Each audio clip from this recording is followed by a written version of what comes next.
on All News 106.9 and AM 740 KCBS.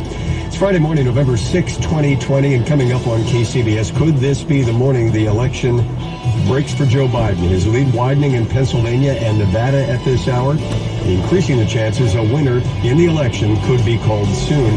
Meanwhile, the president and his people continue to wage a battle aimed at undermining confidence in the election count. Oh! Oh my God! What the fuck? KCBS AM, KFRC FM, and HD1. San Francisco, Oakland, San Jose. Radio.com station.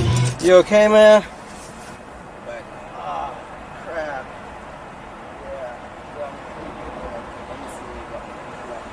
Yeah. You got the license and registration? I didn't get hit either.